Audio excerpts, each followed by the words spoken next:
I perceive it more like if I imagine a tree and like then growing from the ground. Yeah. And then at a certain level, the leaves can come out and the Mm-hmm. flowers.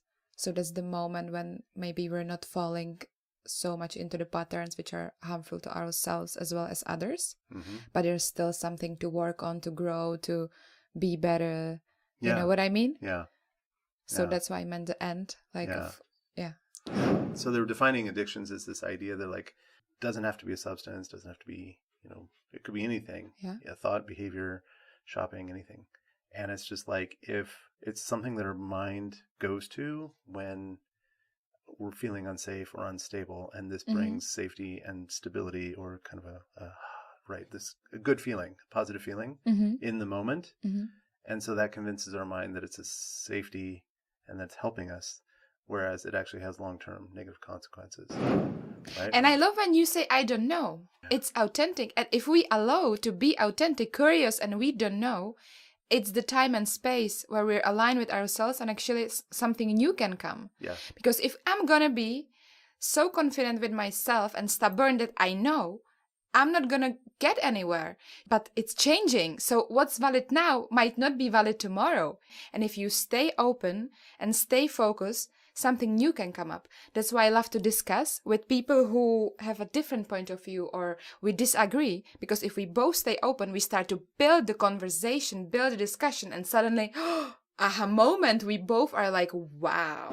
And so our brain is kind of, I believe our brain is naturally predisposed to try to process this stuff, right? But yet if there's new but we're always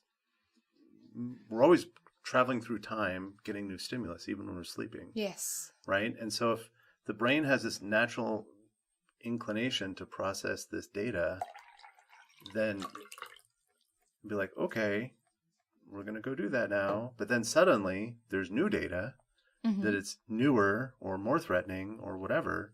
And it's like, oh, that thing that we were actually going to process, forget that part, just stash that. And because we got this new threat in front of us. Yes, because you're truly connected to what's present. Yeah. Attuned to yourself, attuned to the person, and not to this piece of paper who's telling you what to ask. So you're really awake what I'm saying, what you're saying. Yes. That's actually the juiciness. Yeah. So we've kind of already started, but maybe like let's look around and be like, hi, how are you? Who are you? How am I? Wait, let me... Can I answer this open question? I don't know. I'm quite good. I was a little nervous, because like, and I was like there, like, okay, let's embrace this nervosity. It's okay. You can be, And I was like, how is my heartbeat? I was like, okay, we're going to breathe together a bit. And then I felt like this release of like I was smiling, my inner child was smiling, like, it's okay to be nervous, like, right. Oh yeah, that's really cool. And my name is Lucia. Okay. I forgot. And where are you from? I was born in Czech Republic. Okay. I grew up there, and I'm half Vietnamese. Oh. Keep it short. I'm not sure I knew that part. Anyway. Really? That's why you always make these comments about it being Asian. I was just like, what is she talking about? like even Czech Republic is on the European side of Istanbul. So I'm like, whatever, I'll figure it out later. Okay. That's it. Got it. Okay. And we're here in Bali, which means that I can't make any money off of this venture. Otherwise, Immigrasi will break down the door and deport me. So yeah, all free content. But so we met here, and it's like so I can upload it because I'm leaving on Monday. Yeah, there we go. That's what I'll do. There we go. I'll send offshore to do all that. So what do you do? Like, what's your jam? What's my jam? Or your business or passion? My passion. I would not call it business. I would say maybe passion or like a mission. Yeah. I feel like I lived my mission since I was kid, but then it turned into profession. That I did my inner work to realize, okay, I'm ready and I'm actually doing it, but I was not charging money. Oh, so okay. it's I would say. Okay. So yeah, for now, I don't like the identification in a way.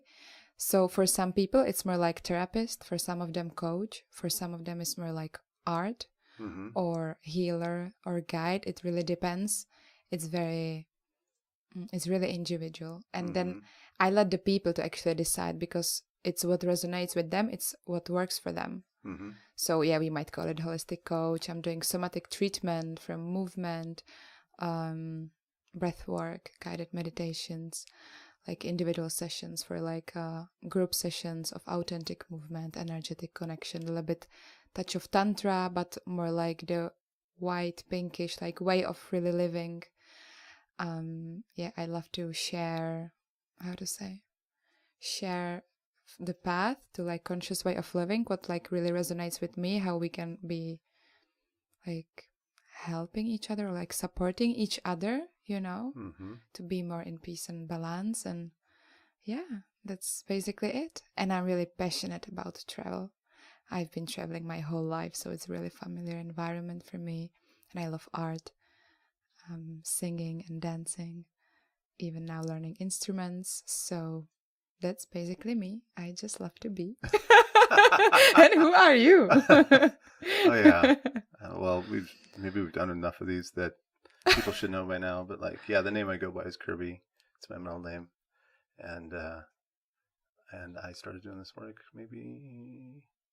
I started studying it maybe 5 years ago. Yeah, it was 2018, beginning of 2018, I think. Mm-hmm.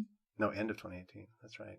Mm-hmm. So I got back from Egypt right beginning of 2018, and then was just from Egypt to America, and then I'd been gone for many years, and so it was kind of like I was first trying to reintegrate with America, and then all that jazz, and then I dance a lot, and so in the dance scene, I eventually met somebody, and we dated for a little bit, and then that kind of phased out, just normal. But then after that, I met someone that like really just lit me up, Mm-hmm. and it was very dramatic and very exciting, and just all the feels like the internal system is saying, oh, this is it, this is what we want, this is the one, bend over backwards to make this work, all that kind of stuff. Mm-hmm. Wow, wild that how far I've come. Mm-hmm. I understand how much all that is a red flag. So anyway, but all that happened, and then I was like, and then when it didn't work out, which they rarely do, relationships of that intensity rarely have any staying power. Mm-hmm. When it came to an end, I was just like, what is going on? Like, everything felt right. Everything felt good. Mm-hmm. What's happening? And then in that process of trying to figure out, just to try to find some kind of understanding, somehow I bumped into adult attachment theory. And then I began studying that, originally under, I don't know, it was 2 or 3 different people, but Alan Robarge was one of them. Another one was Tracy Crossley. Good. Definitely helped me understand, was reading tons of papers, watching videos and stuff. And then eventually I found Thais Gibson, who was just beginning her YouTube channel. Mm-hmm. And then she said she had stuff that she was covering that was like deeper, like a lot more in the cause and effect relationship what was going on. But the thing that made her stand out at the time is that she handled the avoidance side of the spectrum with a great deal of compassion. Mm-hmm. And so there's a lot of people in the attachment space or talking about attachment theory that will kind of pile on negativity towards the avoidance side, because the avoidance side, just the way the dynamic works is most people that come into the healing space, they're hurting and they're wanting some kind of relief. That definitely skews far into the anxious side. And so you've got this large number of people coming from the anxious side of the attachment spectrum coming into seeking help, right? And so you get these big clusters of them, which means all your data sets are way skewed. Mm-hmm. And then they've all been hurt by avoidance. And so you can get this like group think negativity towards the avoidance side of the spectrum, right? Which is really easy. And anyway, Thais doesn't do that. She's more professional than that, and she comes from years of clinical psychology and hypnotherapy and a bunch of other stuff. And then so I kind of started following her, and then she started this school, and I got enrolled in the school. It's kind of online thing. And then I just became an expert on the avoidant dismissive side of the spectrum. And eventually I bumped into someone that I was talking to, and they were just like, well, shouldn't you understand your own attachment style? And I was like, oh, that's easy. I'm anxious. I was like, oh, wait, there's a lot more to it than that. And so then I became an expert on that.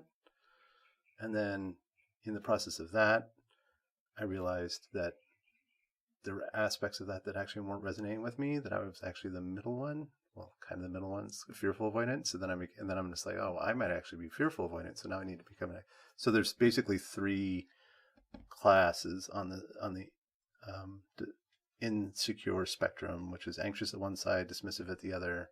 And people say in the middle it's fearful avoidant, but that's only because that one can kind of slide. Mm-hmm. Like if a fearful avoidant connects with an dismissive avoidant, they shift, they become anxious. And if they connect with an anxious person, they shift avoidant. Yeah. I was like, oh yeah, that's me. So now I had to learn all about that one. And now I'm just like, okay, now I've got all this in my head. And I started talking, just like you. It's like, I'm doing this for free. Like, I'm talking to all my friends, and every issue they bring up that has something to do with a human relation, I was like, oh, this stuff is applicable. Yes. And so I just did that for a long time. And then she offered a program called Integrated Attachment Theory, something like that. Mm-hmm. And that was supposed to be, that's oriented towards this idea that like you diagnose, you classify a client into their attachment style with a bunch of metrics. And then you develop these exercises. So you take it as a base. Yeah, kind of a treatment program that's supposed to be this like 3-month thing that, 12 weeks, 3 months, where you do this exercises every week, and then you're supposed to get to this point where at the end of 3 months, then you just set them free, because at that point in time, their attachment system should be rewritten. So these 3 months, the time period is really important?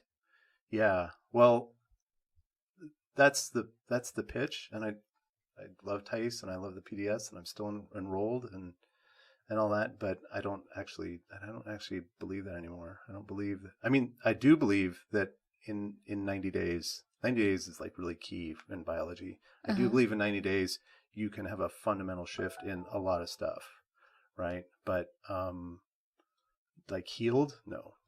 Yeah. Like, I think it's coming like in waves, in like layers. yeah. So maybe in like 90 days it's something, and it like to settle, integrate, and then again, and it feels like a cycle, which is little like never ending. Yep. Yeah. But I do think there's an end. Like I do believe that there's an end, and I've seen people that have gone through the process, and it's just like they might still have residual bits, but like the primary paradigm in which their subconscious operates, we would say doesn't really need any more work. Right. Yeah. I perceive it more like if I imagine a tree and like then growing from the ground. Yeah. And then at a certain level, the leaves can come out and the flowers. So that's the moment when maybe we're not falling so much into the patterns which are harmful to ourselves as well as others. But there's still something to work on, to grow, to be better. You know what I mean? Yeah.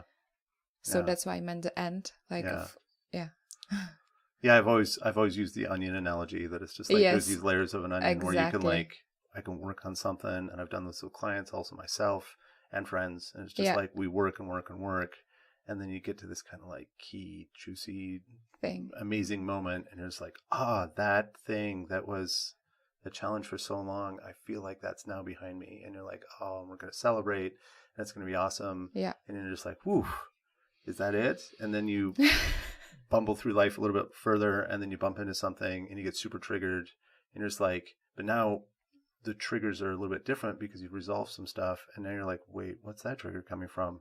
And then you dig into that, and you're like, oh my God, there's this whole thing there that I like. It's like finding a new onion. Yeah, totally. Well, it's like there's this whole other layer, right? And it's like, oh my God, this is a big deal. Why? But it's just, that's the way it works. Is like however it works inside the subconscious, is like it unlocks a little bit at a time. Yeah. And then sometimes that next, whatever that triggering bit is from the next layer, it can be so intense that it feels like you're going backwards. Right. And you're just you're like, now I'm less regulated than I was before I started working on it. But over time, you start to see that, like, you're going deeper, and you're progress. It's, I like to say this curve of change, that it's like it goes from like point A going down, and then many people actually go back to this comfort zone because it was actually quite fine. I had the job, I had the partner, blah, blah, blah. Yeah. But if you actually go through all this shit and feeling disconnected and even like I'm going backwards, then eventually we climb up and we can adapt to the, like a new pattern. So like, you know what I mean? Very much. Yeah. So this moment is the essential of like, you know, how consistent I will stay and I totally agree. And trust this. Yeah. So you do intentional movement and guided meditations, and what's the other thing? The first thing you mentioned? Breathwork. So somatic, okay. I heard that they call it somatic treatment. I didn't know before, so I was just using like its way of talk with the movement, with the breath, with the visualizations, like many practices. And as well as you started, because I had to go through since childhood through challenges. I was building like some sort of a mindset to actually survive and still feel balance or even happy, no matter how centered it is. And then also the people were coming with their struggles and problems and challenges, and then it helped them and support them on their way, the mindset. So I really agree. And then on the way, just like new things were unfolding, it's not just about the talk. I need to do something to really integrate it in my body, outside, breathing, energy work. So on one period of time, I was dancing a lot and I was having like 1-to-1 sessions. And I felt like I have to choose. So I went into this dark retreat and I was like, so should I want to do this or that or this or that? And then I chose one thing and I stopped the flow. So I was like, okay, that's not the time. So I started to travel again. I started to live outside. And on the way, like dance movement therapy opened up. And I started to connect the movement, the dance, with the therapy. And I was like, that's it. I don't actually have to choose. We are taught to choose. But I think this, like, it's a misconception, if this is the right word. Because if we find a point where we can fuse, or when things can actually complement each other, for me, that's the key. That's how we can live in like, I can release, you know.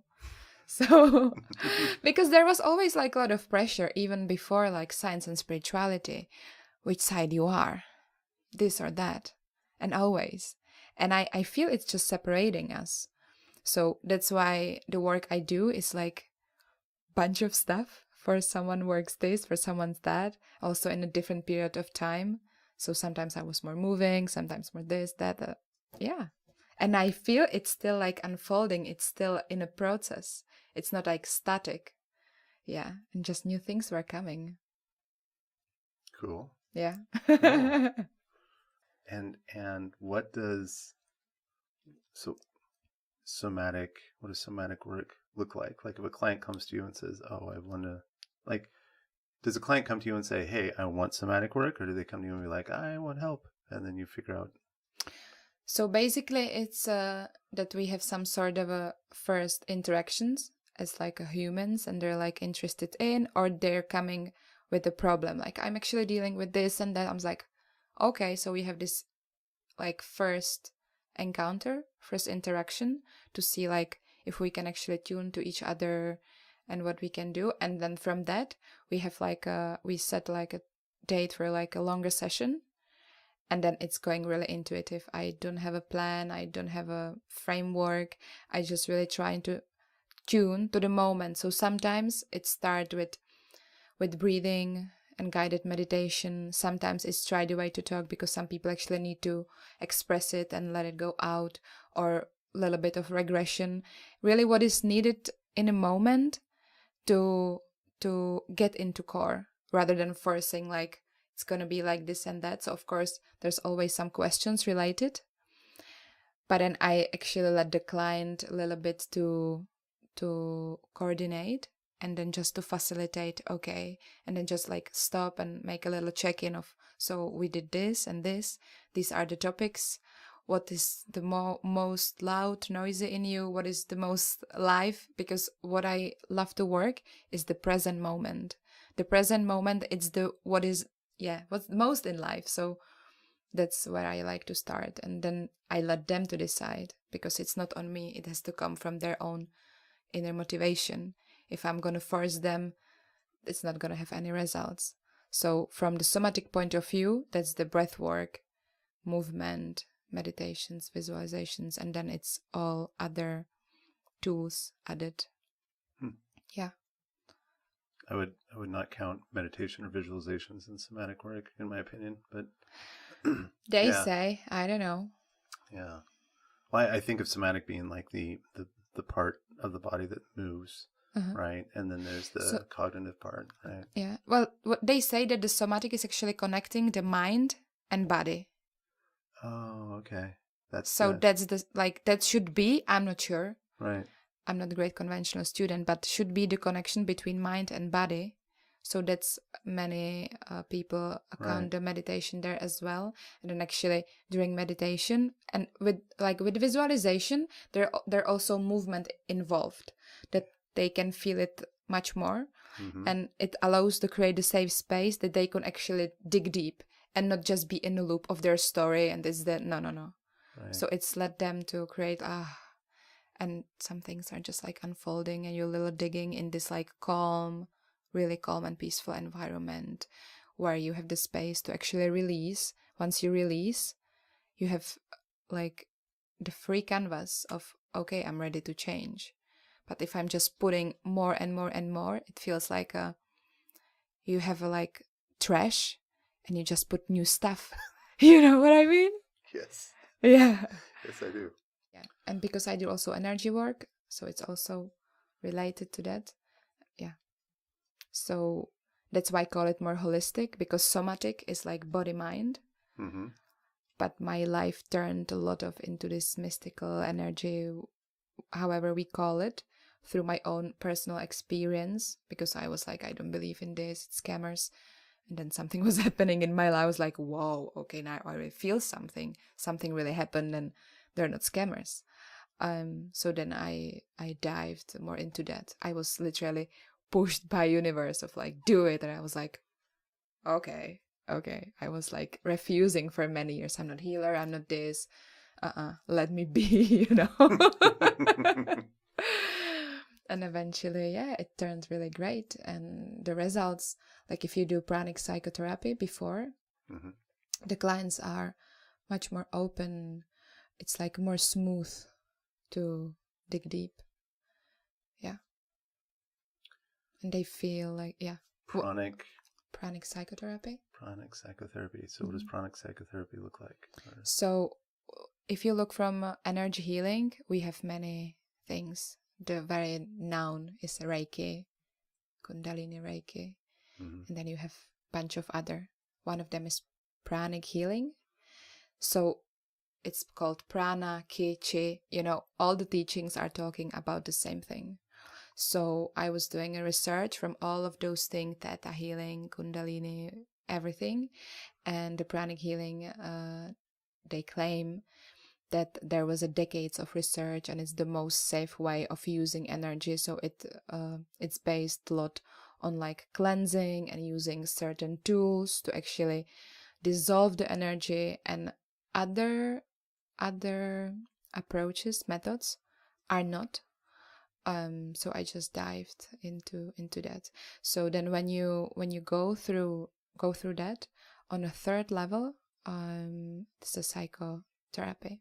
So then it's not just like you work with we know the chakra system. So you go into this. I knew I'm going to touch that. It's okay. So they say you have the chakra, the energetic center. So in pranic psychotherapy, you can actually go a little bit more inside and see, and then you actually work with like thought forms, entities, or whatever is more inside. So it's not just like cleansing aura and harmonizing and stabilizing, but really going more into that and looking on like a behavioral patterns and thought patterns and all these things. Yeah. Okay. Yeah. I don't know anything about this. It's okay. Yeah. So if people believe in it and it works for them and it's making the session smoother, because I'm not forcing anyone to anything. Right. Yeah. Oh, yeah. I mean, I totally agree. We've talked a bit on this, and we're definitely in this agreement that it's like I may not understand it. Even worse, like I may think it's like conceptually it's bunk, but it's like if the person derives benefit from it, Exactly. right?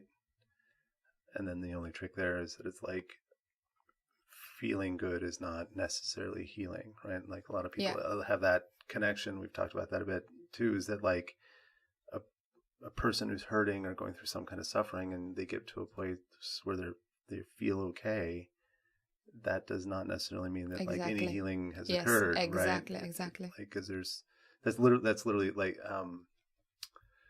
there's some definition I heard about addiction that I really liked, which was addictions are things that give us a sense of, like, they convince us that we have a sense of safety when they actually are causing damage or long-term negativity. Yeah. So they're defining addictions as this idea that like it doesn't have to be a substance, doesn't have to be, it could be anything. Yeah, thought, behavior, shopping, anything.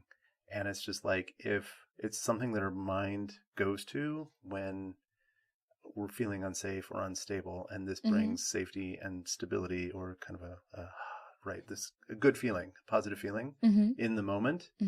And so that convinces our mind that it's a safety and that's helping us, whereas it actually has long-term negative consequences, right? It empties the bank account or depletes the body or, destroys social connection or, any of these things that basically over a longer period of time. And then each time you do it, like, because other resources in your life are now depleted because of this activity or thing, you're now under-resourced, which means you're feeling less good. And so you start going back to the same thing that has been providing a sense of feel good. Like this energy healing, for example, that you were craving more. That's what you mean? Oh, no, I was talking about like I was trying to like the concept of addiction, right? Is this idea that like if it feels good, then I do a good thing, right? Yeah. Okay, and so I was where's the link? The link is coming back to this idea that it's like we can work with a client and then they're in a state of acute suffering, and then we can do stuff, whatever that stuff is, and then like, oh, I feel better now, and you're like, great, like now we can begin, right? But they're like, no, like I feel better now, and then they bolt, right? But it's not about that feeling. Out of my opinion, it's like, for me, it's when someone is coming with some struggles and challenges. So the energetic part, mainly, out of my opinion, is to not be blurred, cloudy, dirty, whatever, but to make it more light, clear, that, okay, we release something, and now we can actually focus on the real work. Because nothing will do, like, energy healing can support the healing process, but it will not do it for us. Yeah. We are the one who are responsible for our healing. So I can get prepared for the real healing. You know what I mean? And it can be nice and smooth. It can be more suffering, or it can be actually both, Right. It's like you're getting ready and suddenly you're a little smashed, maybe. Yeah. I think nothing is like Theta healing, I'm going to be, no. Right. Yeah. But we've both met these people, right? That they have so much focus on some modality, right? And they're like, oh, I do this modality and it's healed me. Right? Yeah, but then it's not working in a daily life because, there's this good thing. Go to live with your parents and then tell me if you're healed. Yeah. Yeah. Or go to the most challenging trigger environment. That's how you can know. And if daily life, there's a colleague and you get angry or you feel not respectful or whatever, okay, then you have still some work to do. I fully agree. And it's my own responsibility. No one else is responsible for my feelings, for my emotions. It's all on me. As well as I'm not responsible for others' feeling unless I'm not harming. So if there's a consent and I break it intentionally, okay, there's something to then communicate and of course, but still I think the hurting part then eventually is my own expectations. Right. I fully agree. Yeah. As well, when someone is coming as a client, they often are coming and they are like, teach me this. help me, heal me. I'm really sorry, that's what not I can provide, but we can create a space that you can heal yourself, because it's the inner work of changing mindset and habits in a life, and also in daily life, how do I interact, what kind of patterns I really, and how do I identify myself with that, with my emotions, with whatever. So if we actually step out in position of observer, it can help us to actually change something, because once I'm so much involved or giving the responsibility to someone else, it will not work, I guess. Yeah. So link back to the energy healing is just like space to prepare. I like that because that same kind of idea can be applied to a lot of healing modalities that some people may have a lot of reservations about, or just think that they're, BS, like crystal bowl, ding ding, whatever, or lining up crystals in, some pattern or whatever, right? Past life regression, there's this whole gamut of healing modality. We're literally like in the epicenter of wacky healing modalities on Earth. And so a lot of these people can have reservations and say, I totally don't believe in that or whatever, right? But we can come at it from this attitude that say, okay, if this brings the person to a state of calm and releases acute suffering, then that allows them, in my model, that allows them to shift out of the trigger. Like, it allows the trauma memory to reduce in intensity. Yeah. And so it's no longer trying to hijack the entire system. Yeah. And then it allows the conscious brain with the inhibitive powers of the prefrontal cortex to come online and say, like, okay, we're going to be calm here for a second. And we're going to try to figure out what the hell's going on. Yeah. All right. And what do I feel and what feelings are coming up and all that kind of stuff, right? And then, so whatever it is, it could be crystal bowls, or it could be frog poison, or, yeah, we have those. But hiking mountains, hold your breath until you pass out. Cold plunge. I mean, like, actually, I like these. I know. I'm like a lot of these actually, we've got Huberman and stuff are like, it's really good science behind these, so it's like that's great, right? But there's still a bunch that are a little bit wacky, right? We talk about it because there's this integration. That's what we need. Whatever it's breathwork, cold plunge, sound healing, the poison, or whatever. The integration, and how do I integrate the change in my life? Right. How do I live different? Right. And how I can reprogram the body memory and the mind and all of this, that the subconscious and conscious can actually be friends and be like, okay, we can do this together. Yes. Yeah. Speaking my song there. Yeah. I wish that I could go for sound healing and then live with my mom. Oh, that would be amazing. I'm joking. I love my mom, but you know what I mean? Right. Like, here, let's try a different instrument. Let's try a bowl that's a different frequency, whatever. But yeah, I totally agree that like in my mind, we've got this thing where it's like it's all about safety always. And so you have to create a space or an environment or an internal mental thought space where you can get to a place where you feel safe enough to do something a little bit uncomfortable. Yeah. That's it. And then you do the thing that's a little bit uncomfortable, which causes stress.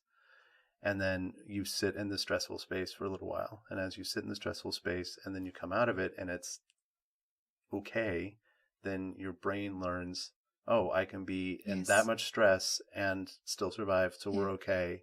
And then your capacity, increases. That's how we then reprogram our patterns. But then in that space of stress, there's going to be these there might be something we call a peak experience, which is like, oh, I feel like I'm one with the universe, or I vomited out my kidneys, or whatever, right? Just like there's some major peak experience, right? I love how you can be extreme.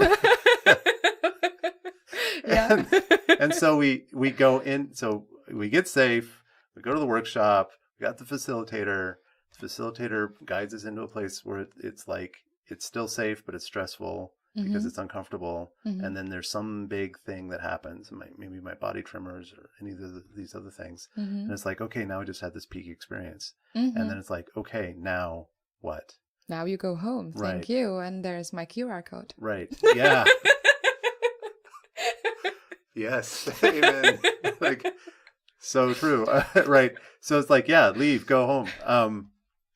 Thank you for your money and all that kind of stuff. Right. But it's like, where we're coming at it from, for the listeners at home, is just this idea that like, that's the beginning of the process. Exactly. And then you have to get through that. Mm-hmm. And then depending upon how peak or unsettling that experience was, Mm-hmm.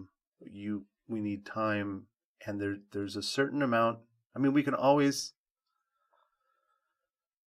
Oh man, I was going to say there is a time. I was gonna say we can always self-integrate, but I actually don't think that's true. Yeah. If we're close to the overwhelm point, Yeah. or Traumatized. dancing on that, then our own ability to self-soothe and integrate is going to be compromised. And so that's where you need a integration help. Exactly. I think so, because from here to here it's healing. And then there's this frustration point. If actually I'm going to be supported on my way to integrate. Mm-hmm. And if not, then that's the breaking point when we re-traumatize. Yeah. Because then we actually don't have the safety anymore where we need it the most, because we're on a peak. Yeah. So big release is nice, but still we need to digest, process, and come back to the earth, and then bring it back to our body as a humans. Right. Yeah. And that process is, we'll say, not Instagrammable. Oh yeah. Yeah. It's like we've got the, the peak experiences with the body shuddering or whatever, right? That like those are, I mean, they're peak, right? And peak experiences, especially if there's some kind of outward demonstration, is very Instagrammable. Yeah. And the rest of it is boring for our eyes. Yeah. Yeah, exactly. But yet so nourishing for the soul, right? That's, and then as I've gone through this process, I realize as I'm honing in on my, whatever, I'm not sure quite how to say it, but like as I refine the theories and I flush out the model and I get tighter and tighter on exactly what it is and what's going on and how to teach it, I realize it's like it's getting more and more boring, because like less and less Instagrammable, because this is so laser focused on exactly where the problem is. And then it's just like, if you're my client, I just have to help your awareness get to that laser focus point. But so far, without fail, it's every time they're just like, if we get there, like if I can get their awareness and there's everything, right, to that point, it's just like the light bulb goes bing, and they're like, oh my God, right? Like every time. Yes. That's been super rewarding, but also a little bit wild. Like it's a wild ride watching that happen.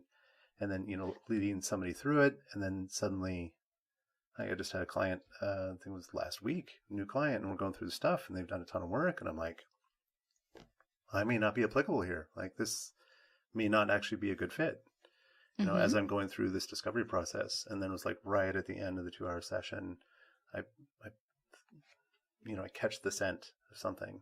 My discovery sessions, it feels like I'm hunting, right? And so I catch the scent, and then I go and I chase after it.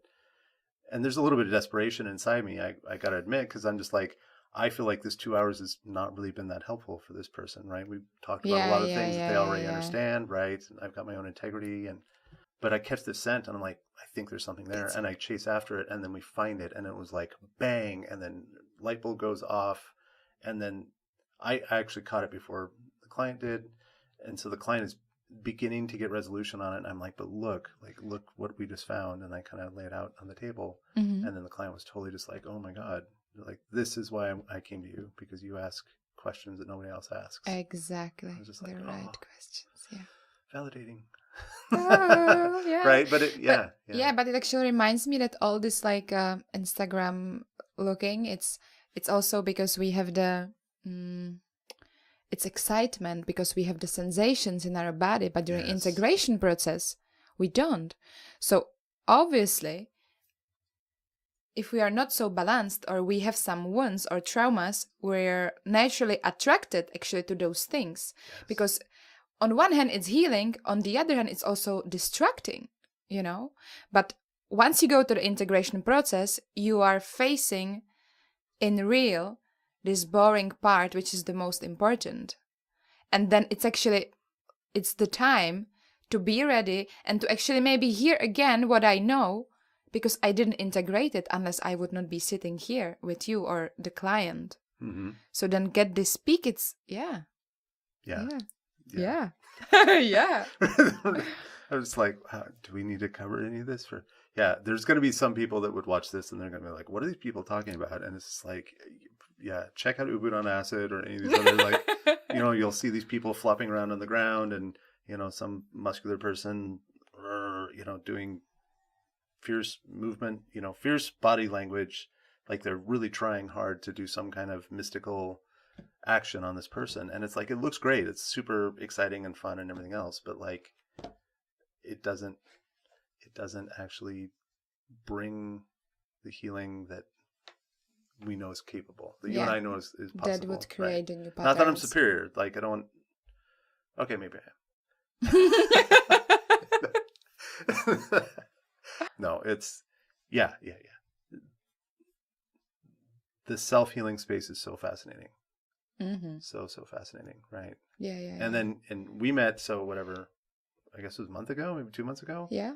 Yeah, so we met at this party, and then there was some conscious altering stuff involved, and a lot of people, and I'm immune to that, so I, like, whatever.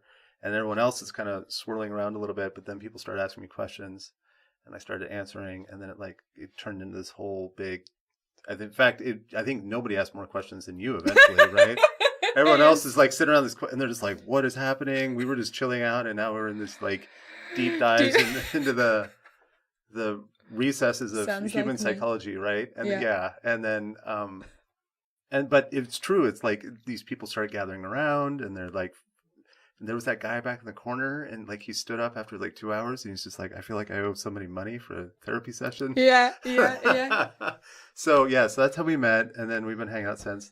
Since then, the right questions are bringing the new perspective of not staying in your loop. Yeah. That's why is it amazing, and I'm really happy. I'm so curious that I have this gift of asking and digging and going, because, it's this automatic. I want to understand. I want to resolve.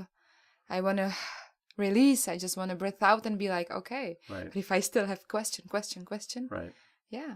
But I love this drive. Well, and I can say, now that you're saying that, it strikes me that one of the things that you do that's really nice and refreshing is you come at it with honest, true, authentic curiosity. Like, you're like, I want to know, or I want to know more. Maybe I can't understand it, but I'm going to ask. I'm going to inquire, right? It's not, there are other people that come at it from this point where they're asking all these questions, but they're not listening. They've got an agenda, right? Yeah. They're like trying to gain information for their position, their right? Or they're trying to find a way to tear you down because you're threatening. Oh, yes. Yeah. So it's, I just want to take a moment and express gratitude that like you managed to capture this true curiosity about exploration of these things. And that makes it really nice to interact with, because you're just like, oh yeah. And sometimes you'll ask a question that's like challenging, and I'm like, I don't know. Right? And I love when you say, I don't know. Yeah. It's authentic. And if we allow to be authentic, curious, and we don't know, it's the time and space where we're aligned with ourselves, and actually something new can come. Yeah. Because if I'm going to be so confident with myself and stubborn that I know, I'm not going to get anywhere. Like many years ago, I thought I know. But it's changing. So what's valid now might not be valid tomorrow. Even what we're talking about today. And I love how it's like evolving, changing, transforming, shaping all the time. And if you stay open and stay focused, something new can come up. That's why I love to discuss with people who have a different point of view or we disagree. Because if we both stay open, we start to build the conversation, build a discussion, and suddenly, aha moment, we both are like, wow.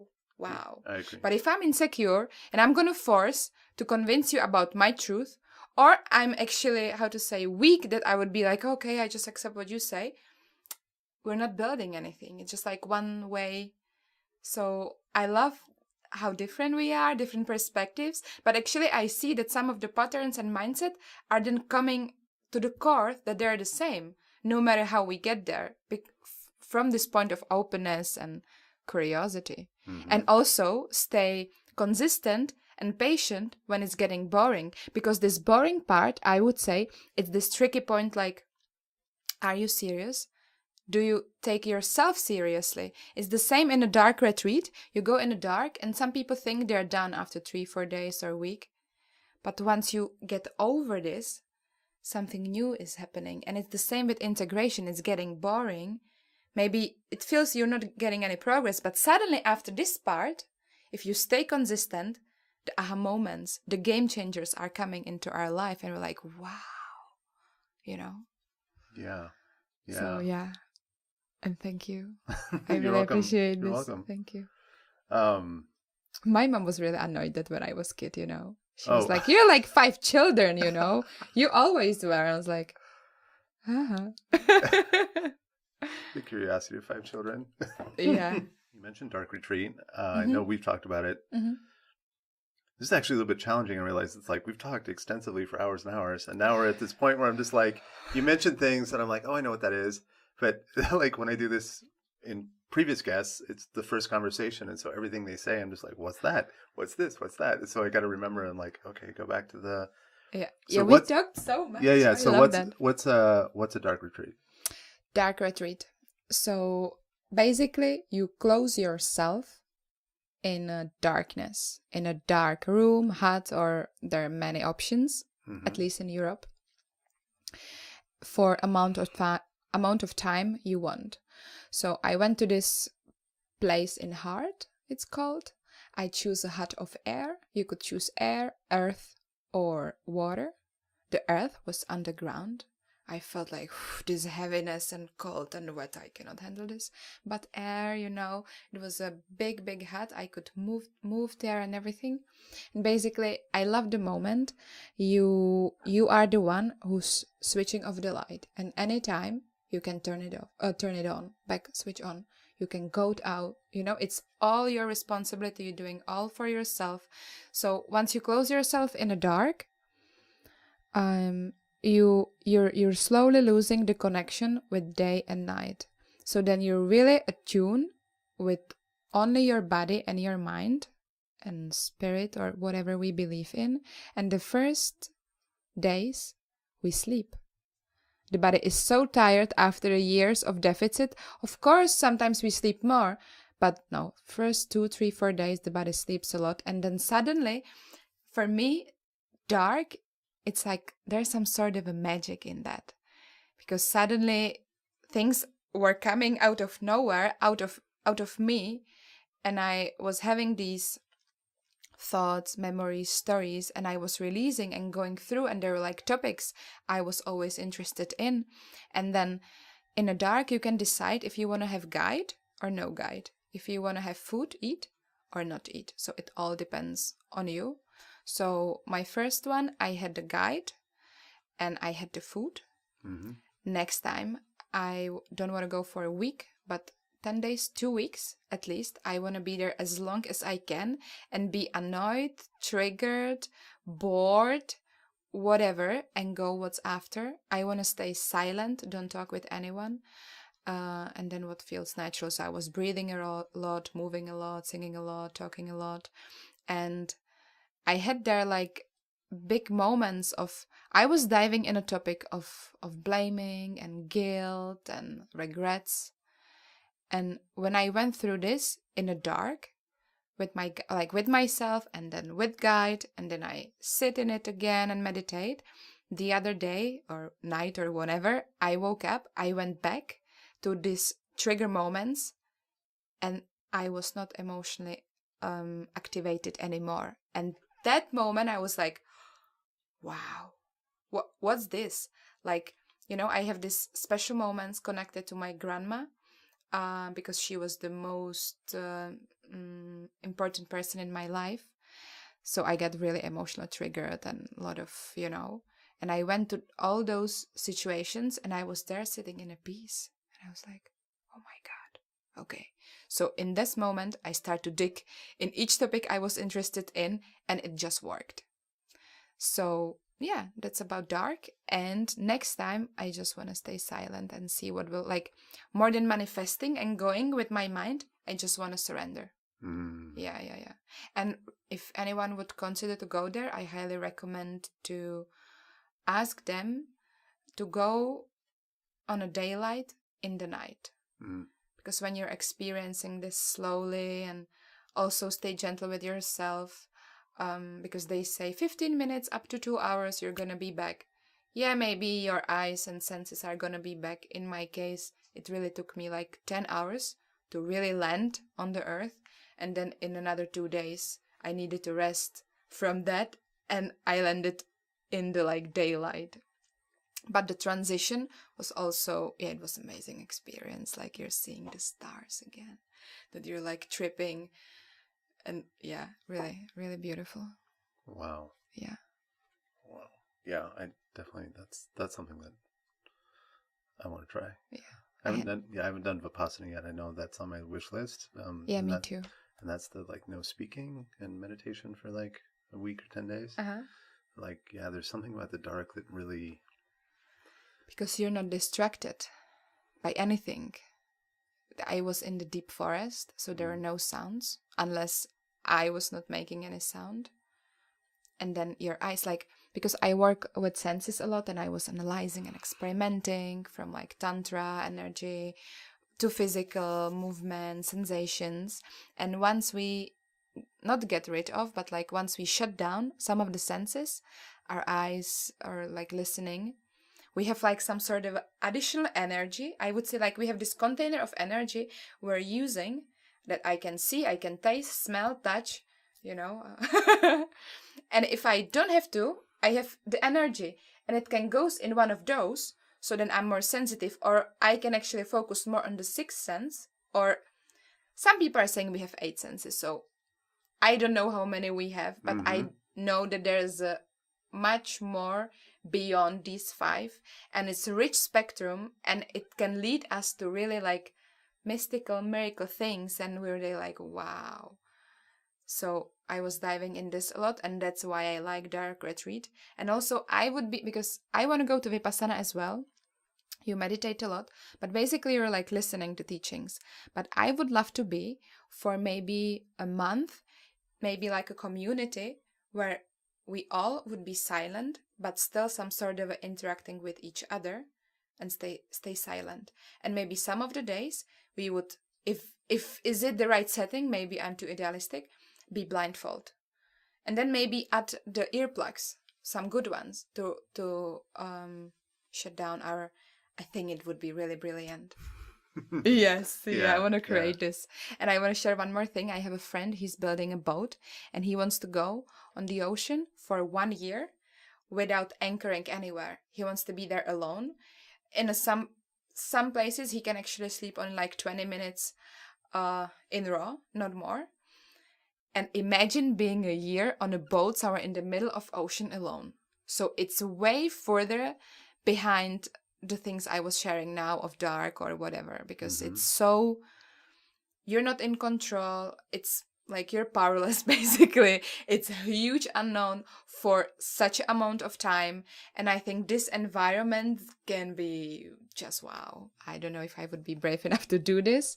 So that's why I'm flirting with this idea of like, let's be silent and blindfold and this and that and touch or no touch, and see how it works, how it goes in like a little bit longer period of time. Because I think very often we expose us to things, but only short term. Okay, I did choose detox for 3 days. What if you do it for 3-4 months? Or like these sort of, I think in a time, we're getting more and more and deeper, as well as the integration and dark after some period of time. Yeah. So speaking, we talked about integration earlier. And so you do this dark retreat for 7 days, 10 days. And then you come out into the starlight. And then it's like, and then what do you do? Like, what do you do for integration work after that process, where you're like trying to reintegrate into your normal life, back having sight again? So I so I thought that it's gonna be like that I'm gonna integrate slowly each day everything what happened, because that would be my idea. It makes sense. So in my case, honestly, it went in a little different way. I don't know if I can share. Okay. But once I got exposed to light, there was a huge, challenging, trigger, traumatizing event in that place. So in that moment, I was observing myself and questioning a lot why this happened. So I really wanted to focus on what happened in the dark, but my full attention went in like completely different way, and I was like, okay. So I was actually processing something else, which is actually my part of like my life challenge. So it was on point that at the end I was triggered. And there was this girl, because we were there 3 people at once in these different huts, and she came and she actually shared the same. She was like, I thought I'm gonna integrate everything, but it feels already so far. It feels so far. So I think in the dark, I don't have the evidence, but I think we're really integrating already in the dark. Because in many topics and many things I went through there, I went to meditate afterwards. I went to sit with that. But there was actually not much going on.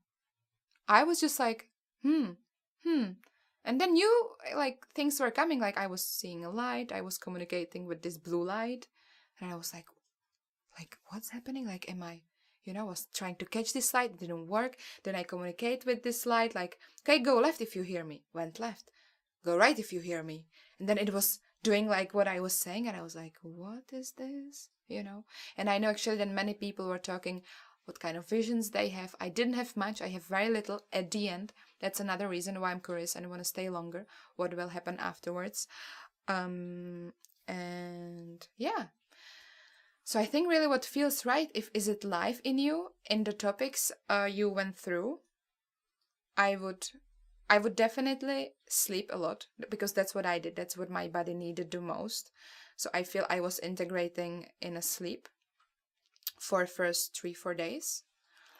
And then I was trying to integrate and going back. But as I said, most of my attention went to this situation, which triggered me at the end, when the safe space was actually penetrated by the guide, by my guide. Mm-hmm. Yeah. But it happened with the reason. I was like, okay, something else to work on. Let's keep going. That makes sense. Yeah, so I'm thinking of that in terms of the model that I've been working on, and yeah. This is happening in the real right now. Like, it's not. I'm not regurgitating something I've processed in the past, but like, there's a whole process that we need to go through for integrating basically any learned event, like any new stimulus. And what should be this procedure? Well, it's just the kind of way the brain works. Okay. Is that like, stimulus comes in. Yeah. And if the stimulus has similarities or associations with something we already know, we channel that stimulus towards the thing we already know.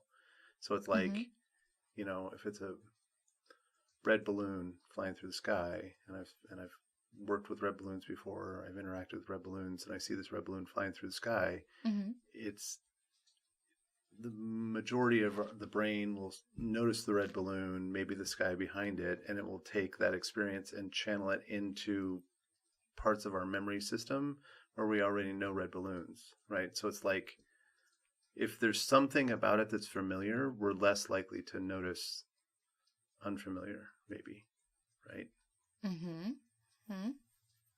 I'm not sure if I'm there. Maybe.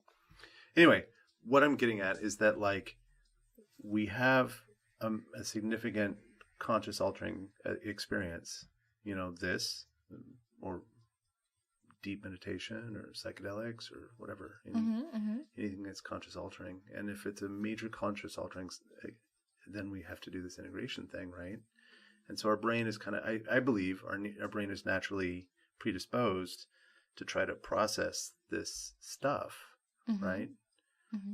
But yet, if there's new but we're always traveling through time, getting new stimulus, even when we're sleeping. Yes. Right? And so if the brain has this natural inclination to process this data, then be like, okay, we're going to go do that now. But then suddenly there's new data that it's newer or more threatening or whatever. And it's like, oh, that thing that we were actually going to process, forget that part, just stash that. And because we got this new threat in front of us, right? And so the integration process gets basically put on hold or canceled, right? And so I'm thinking about that in terms of experiences I've had with psychedelics and been around other people. And it's just like, yeah, so they're coming out and there's this processing that needs to get done, or that it's obvious that their system is wanting to think on it or talk about it or process it or whatever. And if you just make stillness and allow that to happen, then everyone kind of goes through their own little process, whatever that is. But if we take those people and suddenly they're in a car barreling down the road, or there's some threatening creature or person, then that whole thing just basically gets put on hold. Like I said, I'm considering this in the real, right, or in real time. This idea that like I can see how the brain does this thing where it's like a process comes in, or stimulus comes in from some kind of big event, and then afterwards I want to do some figuring out. I want to chew on that. I want to think on it. I want to break it into pieces. Say, what did I learn? What was the best part? What was the worst part? Like, how did it feel? Whatever, right? You're going to do the work that the brain does on the experiences that it gets. But if you get a new threat, right, or something that needs your attention immediately afterwards, then you're like, you don't get to doing that process. So then it's like, theoretically, it may have never happened, or the benefits you got from it are going to be way less. Does that make sense? It does make sense. I'm just like trying to dive in the past and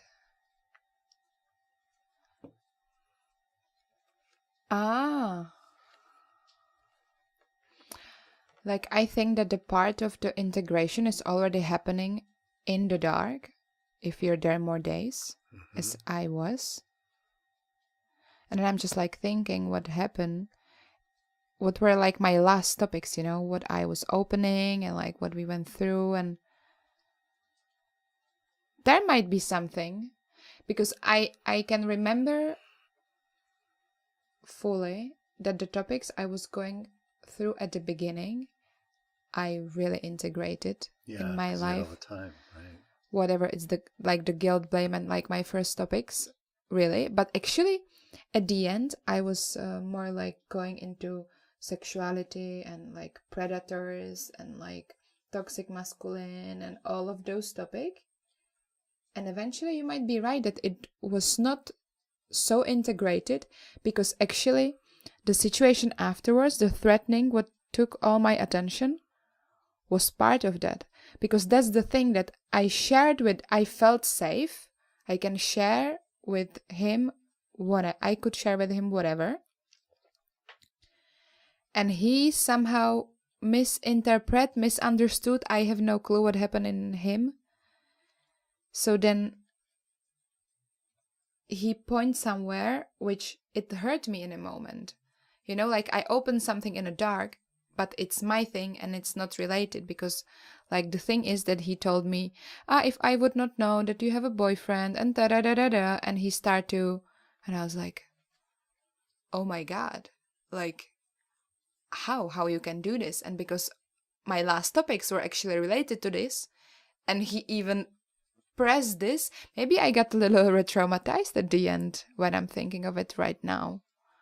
And then I remember that, yes, because I was in a fight or flight, because I was completely frozen. I was just like thinking and like rephrasing what like happened, and then I was sharing this with the girl, and she was like, hey, wake up. And then she shared her. I was like, oh, wow, I didn't see it like so being really so hard.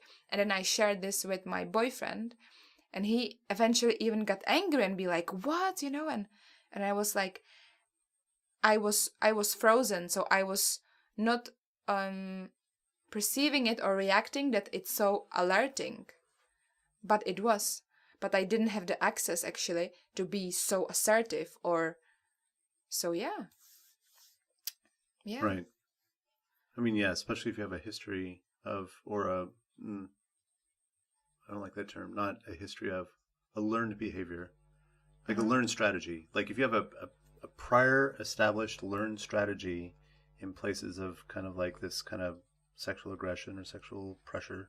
Yeah. Like if you previous points of your life, you have a learned strategy of compliance or retreating or freezing. Yeah. And that has been an effective strategy in the past, then that's straight where your brain will go. Yes. You'll be like, we know what to do here. Freeze. Yeah. And then you're gonna be like, but coming back to my model about the way the trauma memories work is that in that moment, as the threat system is going up, and it's activating the nervous system in freeze mode, you're still activating, but it's the freeze activation. Mm-hmm. Other trauma memories that have close association will all be accessible in this moment. And when they're accessible, any latent emotional charge in those memories will also be coming exactly. right That's up into what the happened. surface, yeah, right? Yeah. Which is then going to amplify the freeze response. So you're like, I'm like the level of freeze that is appropriate now is say like 4, but because I have 15 other trauma memories that are close, similar to this, all they're showing up, and so my freeze response is going to be elevated to like 9.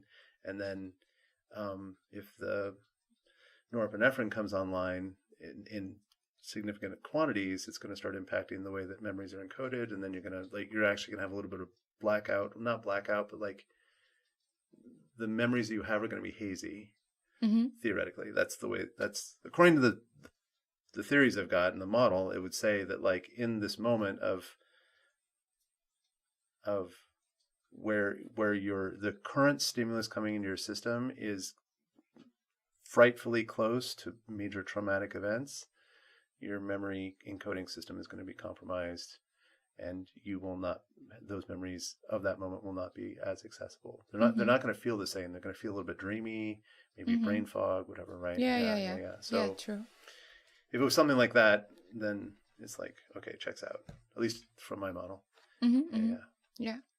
So, well, it sucks. It sucks that here's this whole big experience and space and huts and money transacted and everything else under this pursuit of creating an opportunity for people to have some kind of conscious altering conscious altering experience, so that they can move forward in their self-revelation, self-awareness, healing path, whatever. And then so you're just reaching the end of that, and then some dude shows up, is like, oh, well, I think you're cute, I kind of want to hook up. And you're just like, what? Unfortunately, we know that story exists here in Ubud a lot.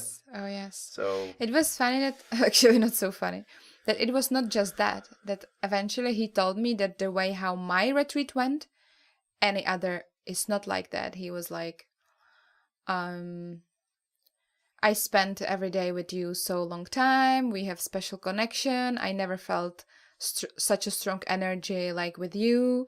Usually I'm not even guiding the people. I'm doing it just like once in a week, and the other people are guiding them, but you were so special that I was going to you so often, and I was like, wow. Okay. A little bit speechless. Yeah. As you're saying that, I'm realizing that I need to have a red flag that I can hold here and just be like, don't say this. No. Yeah, This is when someone's telling a story, like, just grab some red flags and be like, to be interactive. Yeah.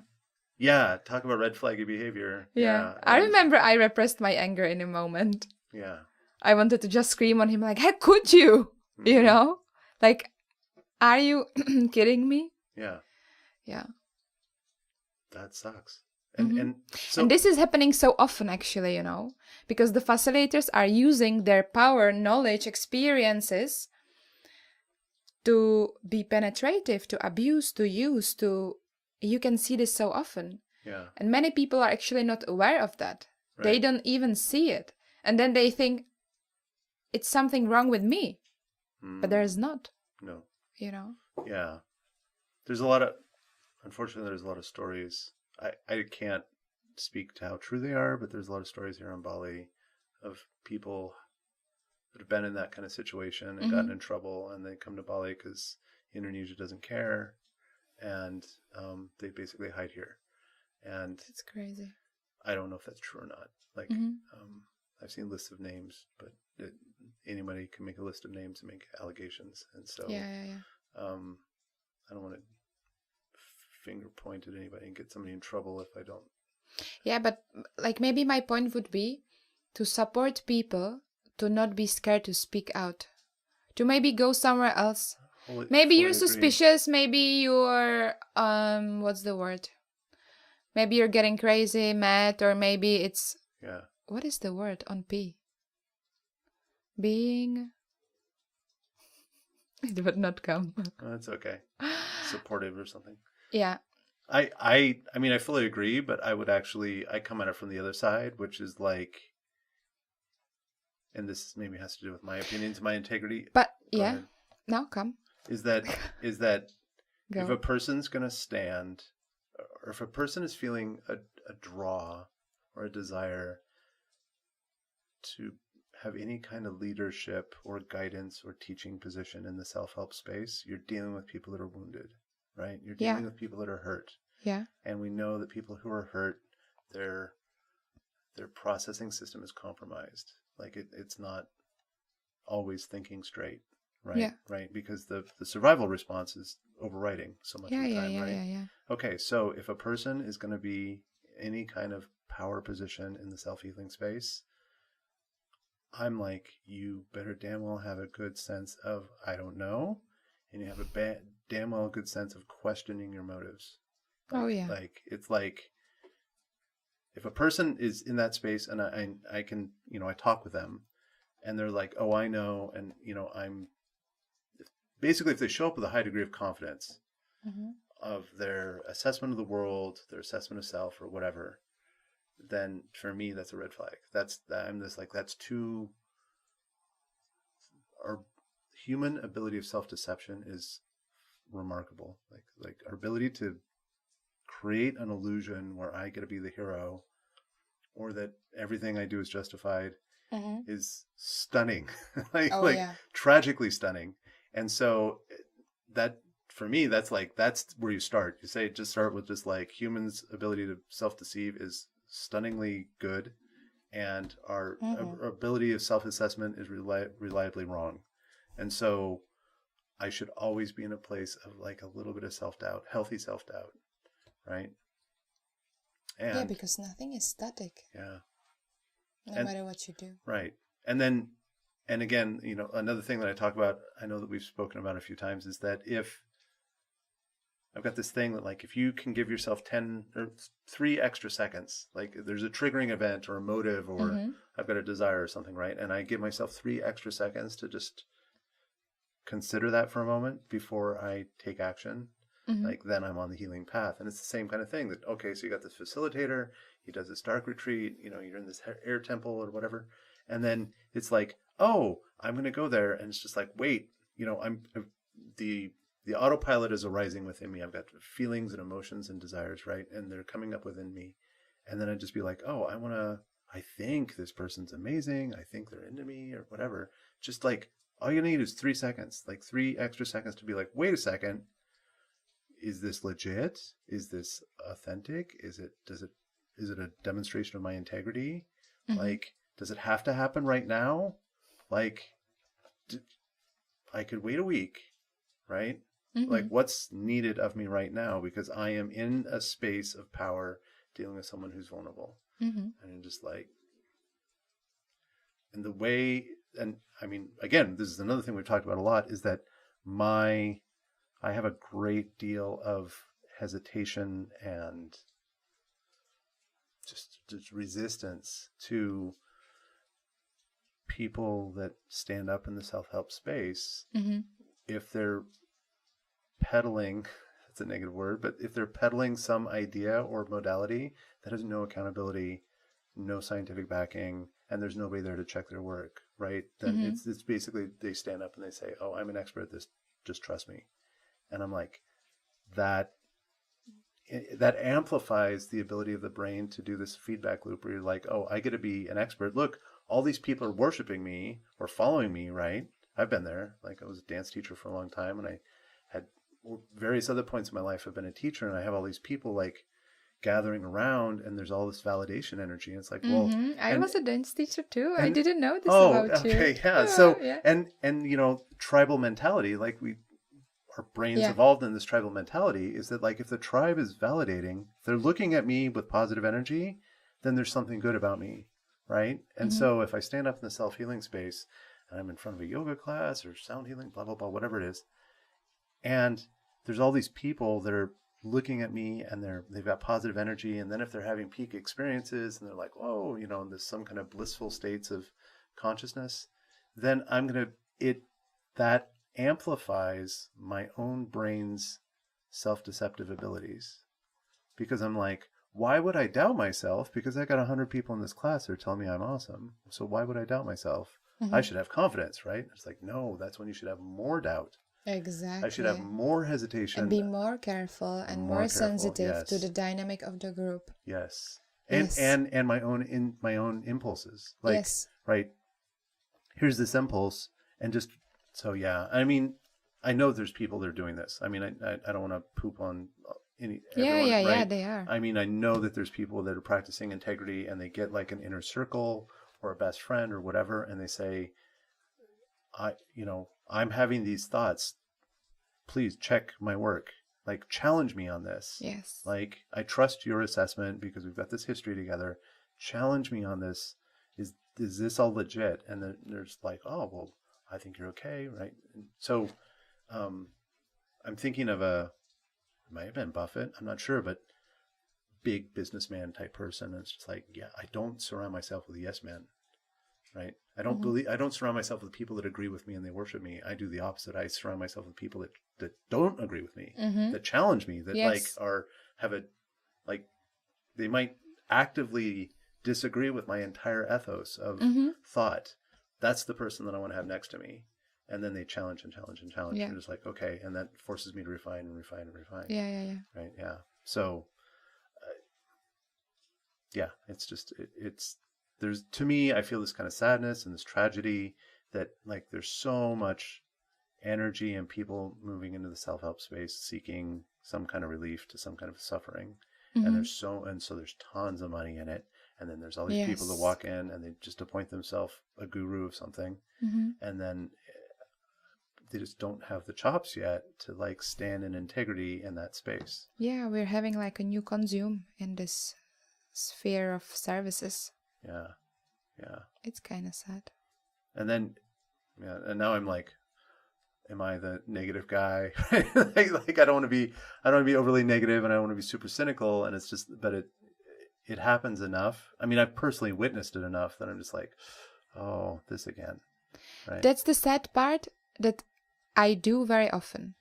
If not, I would feel much more happy and calm and giving you now the names of facilitators and hosts and all of those people. But actually many of them, what I observe is they're coming to the group, they already have a plan, they're just gonna force the plan on a silver plate and not actually connecting to the dynamic of the group. Not staying open that maybe the workshop might go a little bit in a different direction. And you can see this if people are not present. In that moment, they're disconnected to themselves as well as the group, and they just go with their mind, with the concept, and they just push it there. But once you have a person who's coming and starting with, how do I feel now? Actually, it should go this way, but I have a period today. So actually my partner is going to talk more. I hope you're not going to be disappointed. You know, like when I'm doing workshops, none of my workshop ever been the same. Yep. Never ever. And I'm always like, wow. And I feel humble and grateful that I'm enriching myself because it's new experience for me. I'm learning all the time. You know, you say woman circle. No, I was actually at the beginning, I was like, I don't want to do woman circles. I want to do mixed circles, you know. In each woman circle, I learned so much because I stay connected with the group. I was standing there with my, I don't know. Yes.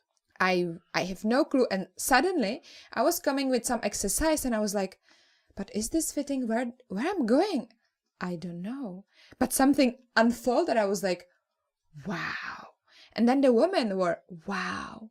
Because that's where we really have results, where something is really moving, because you connect with the people around you rather than with the method you've learned. Yes. You know what I mean? Absolutely. And so you can sense this, actually, I would say at the beginning of the workshop, but I'm often curious and staying because I'm like, what if this is my ego? What if this is my mechanism? And da-da-da.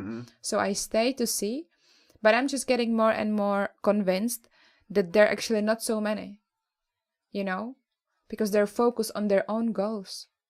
Right. But for me, the most fulfilling is when I learn because I'm moving. So it's also actually a little bit selfish. Yeah. But at least we have the group dynamic as group, not as only I'm leader, I'm teacher. Maybe I am, but I'm as well in that same moment, I'm student. Yes. And yeah. And when I sense these people around me or I attend workshop because I'm doing this as well, I'm so grateful because it's rich. There's something laying, and that's the moment when I'm hungry, I know I can eat now because I'm not going to get poison. Yeah. So I open, it's really, I really appreciate. Thank you everybody who is staying connected and present. Yeah, I feel the same way. Like the and pure intention of I came to support. I want to give my best. And maybe as the facilitator. Yes. Yeah. No, like I mean the other people who are as a facilitators really coming and doing their best and staying with sometimes I don't know. Yeah. Yeah. I totally hear you. Yeah, I started doing this circle on my work, the KTU stuff, and each time I show up, I mean, it's like, okay, we're starting at 3, and it's like, and we start, and it's like I have a couple of ideas about, like, I'm like, where we could go. Here's a general theme within the 5 pillars of attachment, and I'm like, and I've got some ideas about how to structure an exercise for one of the pillars of attachment, and that's all I got. And everything else is organic. And it's like, and I know that I personally have tremendous respect for a teacher. That's another reason why I gravitated towards Thais Gibson, is because it's like teachers that have no prep, they don't have PowerPoint slides or anything. They just turn on the camera and be like, let's go. And then something evolves, right? And someone asks a question and then they answer the question without any homework, without thinking about it, without checking online. Yes. Nothing, right? It's just like, I've got it in my head, or they have it in their head, right? That's the pinnacle of like my respect for a teacher, is to just walk in without any game plan and be like, I've got stuff inside me and you are seeking. And it's just like, let's flow organically. Right. And I've got some things I can present that will hopefully get the juices going. If you're not sure, like if you don't show up hungry with a question, if you do, it's easy. You ask a question, I start answering, then we go from there. But if you show up and you're just like, I don't really know, then I got to be like, okay, I need to sprinkle the seed with some, sprinkle the space between us with some ideas. Yes, because you're truly connected to what's present. Yeah. Attuned to yourself, attuned to the person, and not to this piece of paper who's telling you what to ask. So you're really awake what I'm saying, what you're saying. Yes. That's actually the juiciness. Yeah. I agree so much. I had this professor in my college. on this management something, I don't know. And we were having presentations all the time in each class. And one day there was this group of people, and they were really bad. They were presenting and they were really bad. And there was this one person who was presenting. The person was somewhere from another country, so he had really strong accent and speaking really low, so we couldn't understand. It was worse than like we say like falling asleep as a snakes or something. I don't know how to, Okay. Yeah. You know what I mean? And so it was really terrible. And then the whole class was just like slowly like paying attention somewhere else, being on a phone and blah, blah, blah, blah, blah, blah, blah. And the professor stopped and said, okay, we have this amount of topics in front of us. This is really essential for your state exams and blah, blah, blah, blah, blah. But now tell me what's happening now in this room. And then people were like, okay, so actually the question was like, why you don't pay attention? And they were like, yeah, because the accent, they're speaking low, they're not changing, is blah, blah, blah. And then they were like evaluating and like criticizing this person. And actually the whole team, because the team was not supporting and the team was like slowly going actually back to the wall, you know, like hiding, avoiding. Right. And then the professor asked us, why didn't stand up and say anything? And then the next hour we spent with just like dealing with the situation, what happened on a mental, emotional level, socializing and everything. What was the dynamic of the group? And it was the most essential class of the whole times at university, because he was present and he pointed on us and he taught us we are responsible for ourselves. You could stand up, you could say, you could communicate, you could do whatever. So it's not their fault that they're bad. Yeah. It's on you as well, because you are the team, you are here together. So you're responsible if you're getting the informations you came for. And he led us to the space and I was like, wow, those people should teach, you know? And so this stayed with me and I was like, yeah, it's not always about all the topics, but actually what's rising in the air, and something else was more important. And yeah, when facilitators pay attention to this, yeah. Yeah, I agree. I don't know. That's the thing. I think we should just record all the conversations we had, because they all were brilliant, you know? Yeah. Since the beginning we met. Yeah. You know? Yeah. So, yeah, I don't have now questions. Oh, we've definitely explored a lot of topics. Yeah. Yes.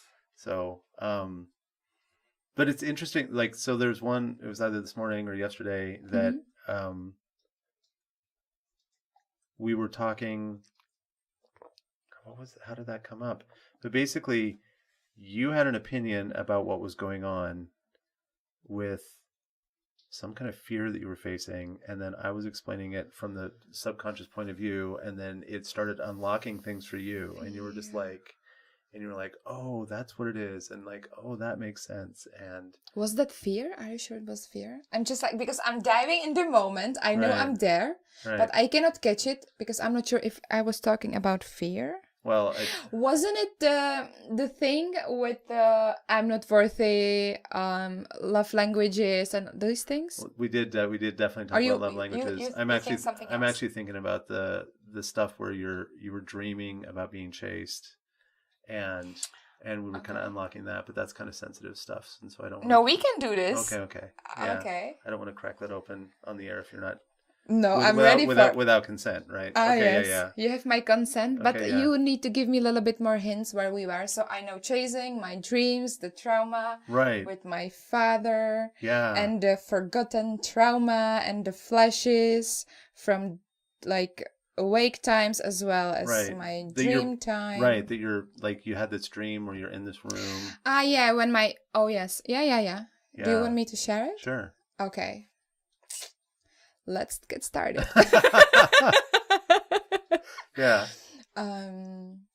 So, for the first 6 of my life, there was a stepdad present, and he was alcoholic and abuser and very physically and emotionally violent. And because of that, he left our house. I'm just trying to catch some starting line.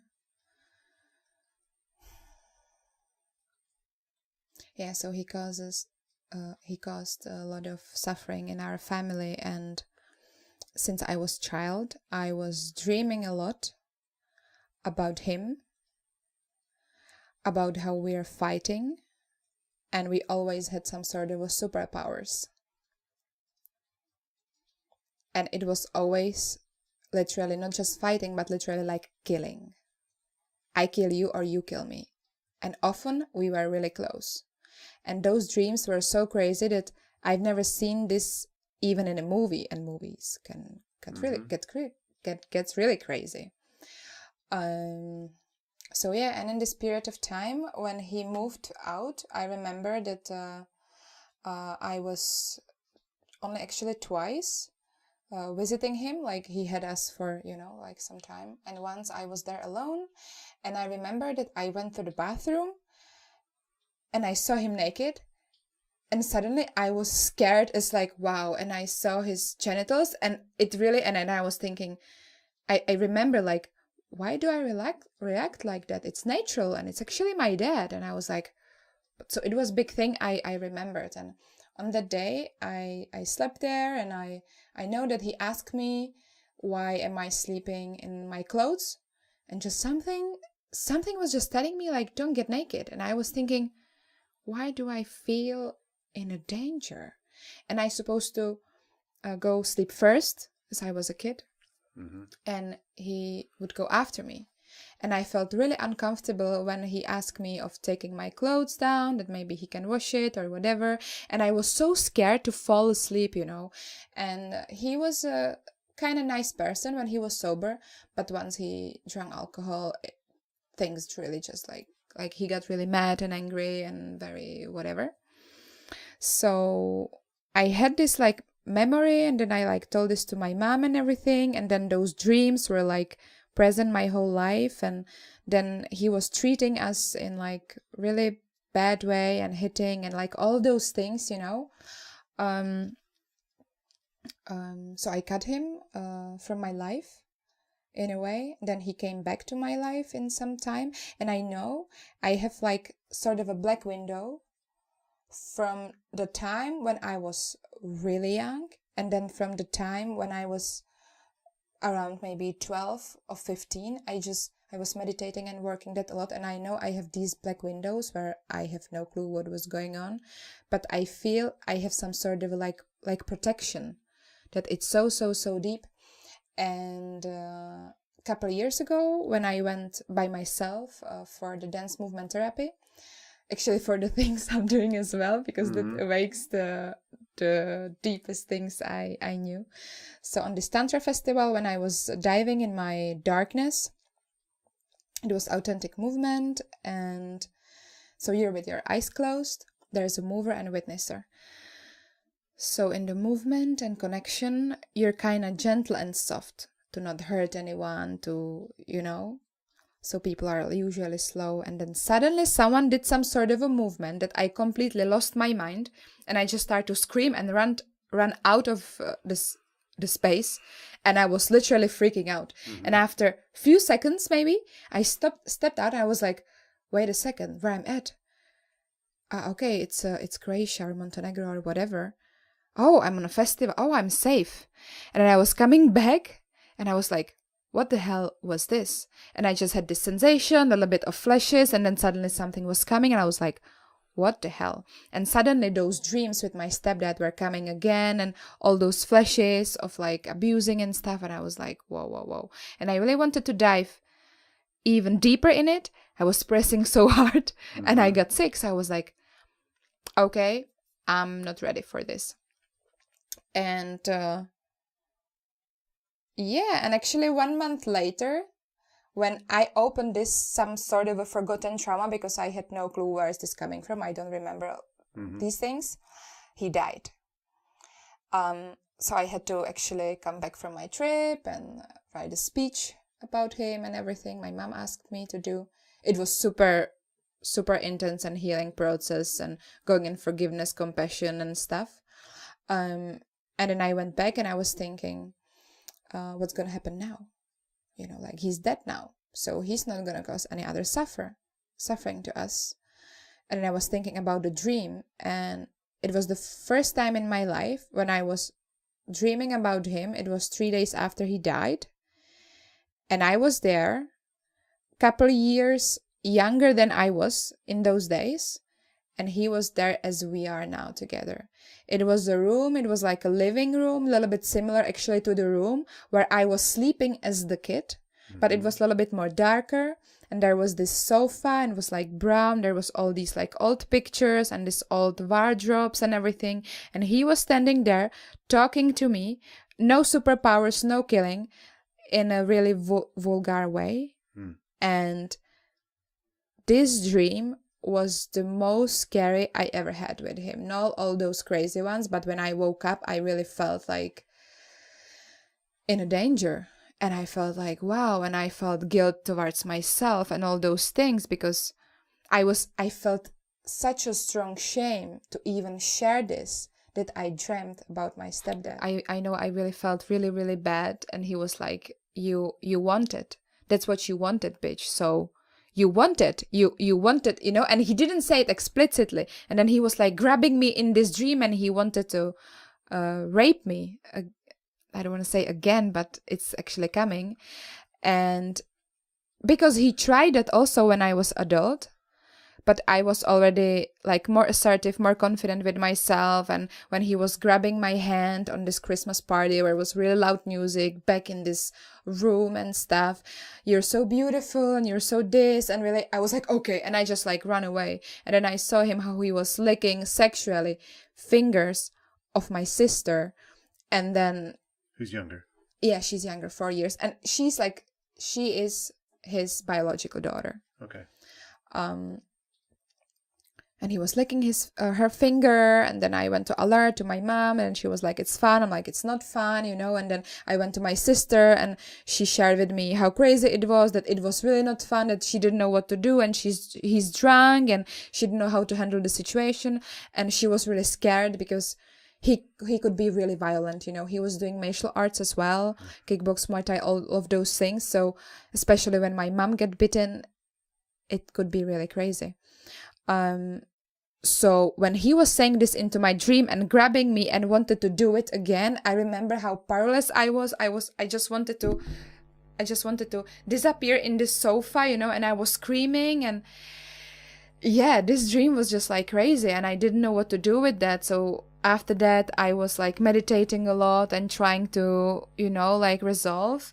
So of course, some things I did, but I'm not sure if I did the whole thing, because yeah, I don't know. But it was really, really like interesting, the connection with the dreams. And then also the other dreams. I had a lot of dreams with snakes and a lot of dreams where I was chased by someone, and many dreams when some other entities were hunting me, wanted to kill me. And actually all those dreams were having like sort of a same, like if you would have a series, it looks similar, the picture or the environment. So all of those were very similar, even though it was superpowers, monsters, entities, aliens, whatever. Right. I know they had connection because it looked like the same movie, the same series, but different episodes. And then I have another dreams where I'm flying series. Okay. And then I have another dreams when it's different, when I'm, I don't know, breathing in the water or flying or whatever. But all the colors are the same, the shades are the same, and like the same art style. Yes, that's the word. Thank you. Yeah. That's the same art style. Yeah. Yeah, and yeah, in the real life, I never could talk with him. When I tried, I have my ego. Like he once attacked my boyfriend. It was actually also the Christmas party, but different one. There's something about the Christmas in my life, party, damn God. Yeah. So I remember I stand in front of him, and I was just like, do you want to beat me as well as you did with mom? I'm not scared, and da-da-da-da-da. And he really got mad, and all those. Actually, I lost the track of my thoughts while I'm sharing this, but I know that it was just crazy. Yeah.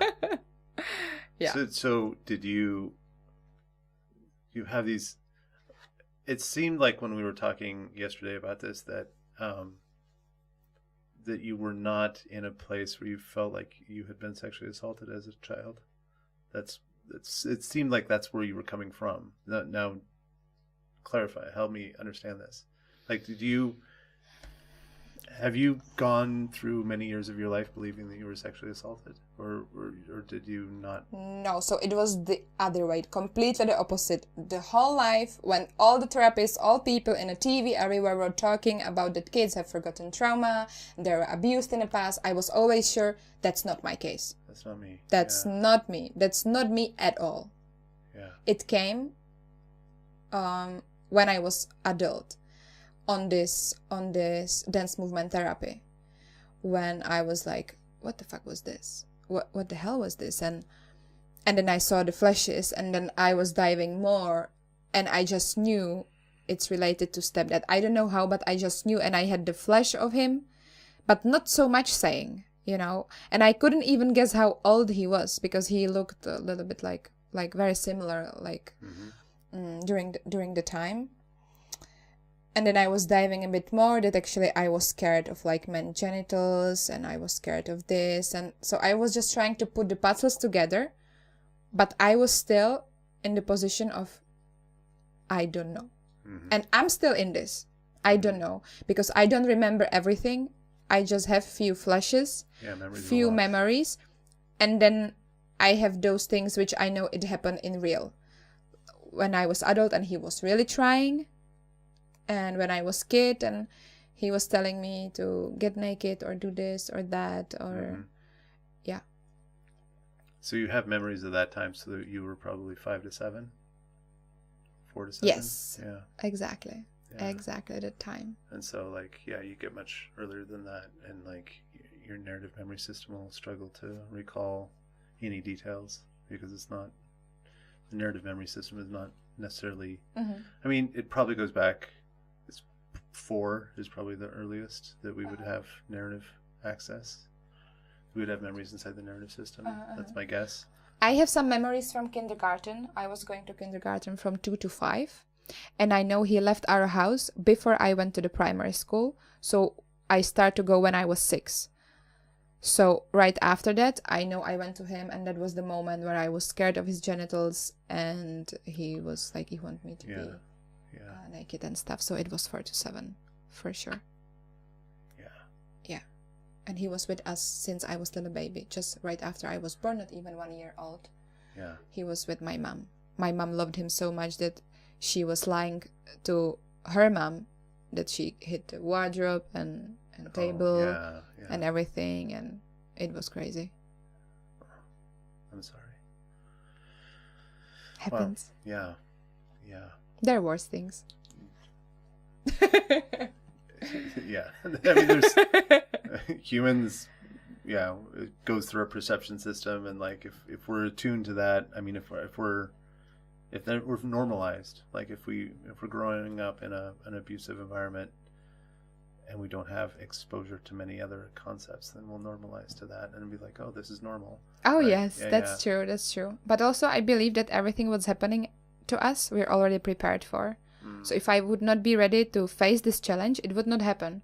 So I'm kind of in peace with that. Okay, wow. Yeah, and I was trying to make this sort of a mindset since I was a little kid. Otherwise, I know I was pretty anxious since I was a little kid, and I had often suicidal tendencies, I remember. But I never wanted to actually hurt myself. I would never do this. I remember I had a knife, I had this, but I was just like anxious, and I was trying to find a way how to excuse him, or how to be compassionate, or how to forgive, or whatever, that I can survive and still be okay. No matter what you do or you don't, or because I know I couldn't talk to him. I tried, but yeah. Actually, I'm remembering now how this all came up, is that you went to go see that homestay because you're looking for a place to stay. Oh, yes. Yeah, and the man of the house like jumped up aggressively, and he You said that he got close enough to like. Yeah, he was pushing me. Yeah. Yeah. Right, and then you called me. You're walking down the street. And you called me, and you were completely dysregulated. Yes. Right. It felt almost like a panic attack or something. My breath and everything. I was like, and I was like, Kirby, what's this? I didn't expect this reaction. Yeah. Yeah, and it's just like, oh, well, you just accessed some trauma memory. Yes. And it is overwhelming your system, and it's just like, don't drive. Find a plane, right? And then you came back and you spent the evening processing it. Yeah. I was there, I was crying a lot, and then I thought I'm done, and then another wave came, so I was crying a lot, and then I thought I'm done, and then another wave, and I was crying more. Layers to the onion. Yeah, I was like, okay. Yeah, and there was some things connected with my stepdad, and then with my mom, and then like things, and then yeah. Right. I was pretty surprised that my reaction was so intense and fast. Yes. Like over there it's the same. Like when I'm there I was kind of like, okay, assertive. Actually I was even a little bit angry, so I could like fight him. Of course I would not win, but then I was like, no, like calm down, like stay connected, and it's like try to solve it in a really good and peaceful way. And it didn't work, but I spent there really quite time of like trying to bring us the peace. And right really after I left, like it was even on their stairs. Yeah. Boom. Yeah. You know, crying like a thunderstorm. Right. And then this breath. So at the beginning, I just thought, yeah, I'm just gonna cry because I'm sad, because actually it's supposed to be my home and now I don't have home. I don't have anywhere to go. Yeah. And reminds me like that I don't have a home over there. But it went so crazy. Yeah. Wow. Well, yeah, because all the, like, in the moment, you've got all the need, right? So survival-oriented needs in the moment to be here and be present and negotiate and not get dysregulated and all that kind of stuff, right? So you've got all this internal pressure, even though, again, this is according to my theories, but even though the trauma memories are now accessed, and all the emotional payload of those memories is now flooding into your system, which is activating all your flight response, your survival mechanisms. You still have this other one that's just like, we need to be on our A game to negotiate, right? And then as soon as that pressure is gone, then it's like emergency. It's like you're holding the dam is like holding this back, and it's like, we don't need to hold, and just let it go, and then right, and then everything happens. Yeah. But the body and the mind has amazing ability. It's same like you're studying so hard for your exams, and right after you got sick, because the body just knows the mind, and it will support you to get to your goals, to reach them, achieve them. But once you don't have them, need to release and need to actually express what's actually present, what's needed. That's how we can get sick. Or I hear you, and I know that happens, and I see it all the time. Not so much in my own life, but in others. But I would say that, like, if this is a pattern that's occurring in a person's life, then it's like there's someplace they need to look, like because they're pushing so hard. Yeah, it's like that there's something there that's not imbalanced that is going to have detrimental effects. Exactly. You know, like if we go through the cycle, right, where it's just like, I'm holding on by sheer force of will, which means all your stress hormones are going to be high. All stress hormones are going to like have destructive impact on various parts of the body. Actually, I was just listening to Huberman the other day, and maybe that's not actually true, but I've always believed that to be true. Is that, like, you know, if you amp cortisol levels super, super high, then like there's going to have detrimental impacts on your internal organs. And some other things. Check my work. Like, if that's not accurate, message me. And then, so like, if you're doing the cycle where you're like, I'm forcing myself by sheer force of will, my cortisol spikes, adrenaline, all this other kind of stuff, and then you come back and you're like, okay, I can relax because I finished the exam, and then your body crashes and you immediately get sick or ill or whatever. You're demonstrating not only are you doing this pattern, right, and having the detrimental effects, you're teaching this pattern. Yes. You're teaching your body that this is an acceptable, normalized way to operate. Yes. And then it will create an internal model of that, and then we'll carry that forward. Yeah. As a potential option for further survival, I guess. Yeah, it's the same, like we're not actually listening the body, so we're betraying our body and our mind and our capacity we have. Yeah. And it remembers. Yes. You betray us. Right. I don't trust you. And creates the new patterns. It's the same like when the child is traumatized. It's the same reaction. Yeah. And I think even like I want to just mention that women has this, many women, they don't like the period. But Yeah. it's really nice example if you have a pain, if you have PMS, if there's like bleeding a lot, or it's a sign we're just forcing too much and we're prioritizing things which are actually not important. That's why we get sick, pain, diseases, and all of those things. Mm-hmm. Because we're just paying too much attention, focused on something what we think it's important. Even though all the environment, including our body, are telling us alert, hey, please, can you pay attention to me? And it's just going to be worse and worse and worse. I believe that that's how even like cancer is and other things are. Yeah. I also have close-death experience, so it means I was same, you know. Right. I was forcing, I was like, career, this, that. And suddenly they're like, no, you're going to die in a week. What? Yeah. And I was like, what I did wrong? And then, pam, pam, pam, pam, pam. I knew immediately. No one had, I just knew. And I felt like, I'm so stupid. And I was so sad that I was doing so many mistakes to myself. Yeah. You know? Yeah. It's just to we're just hurting ourselves. No one else. Yeah. Wow. That brings us to 2 hours. Or just hurting ourselves.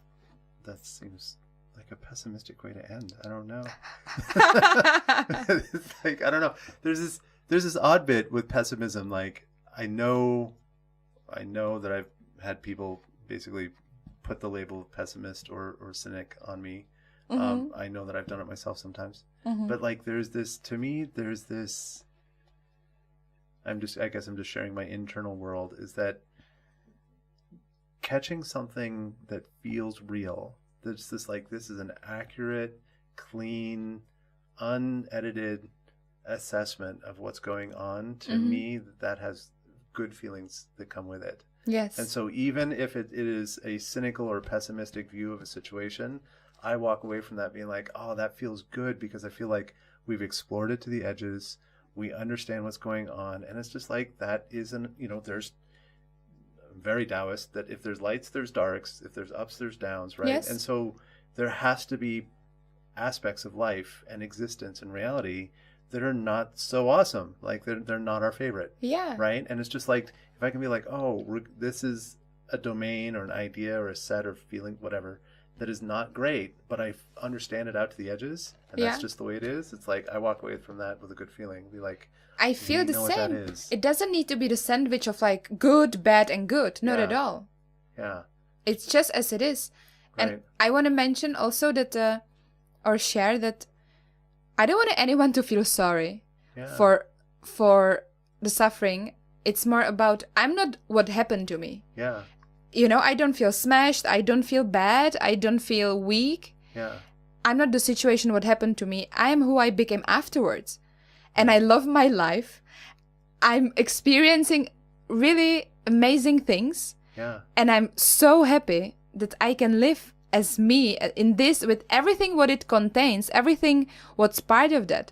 Yeah. All of this has been amazing. And that's why I am who I am, you know? So actually we have this positive, good end, because everything what's happening we can perceive as a threat or opportunity. Yeah. My whole life is a huge opportunity to enjoy, to be, and be centered, Yeah. like, if is it like, often I was seeking to be healthy, I was seeking to be happy, I was seeking to all those positive, and the polarity just, which is like plus, plus, plus. Yeah. And I came to the point that I'm much more peaceful when I'm in the center. Yes. No matter if it's a triggered suffering, negative, whatever, but also even when it's the other side. When I'm just calm and peace with whatever is happening in my life. If I can be balanced and I can find this curiosity and energy capacity to live, that's where I actually want to grow. Yeah. You know, I don't need all this pleasure, joy, whatever. Need, again, is lack of something. I'm not lacking. Right. I'm just grateful that I am. Right. And just be is enough, and whatever comes. That's glorious. Yeah. That's glorious. Well, thank you for spinning that around into a very optimistic. Actually, it was not my intention I at all. know, yeah. But it went in that way. Right. Because I was like thinking, okay, this, that, and there's actually much more things. Right. But it's not about sharing the bad thing. Yeah. No, I think that's a great share. I love that. Yeah. Okay. I love where it brought me. So. And I bet that you have your stories as well. Oh, and I just want to claim how amazing person you are. Oh, you know.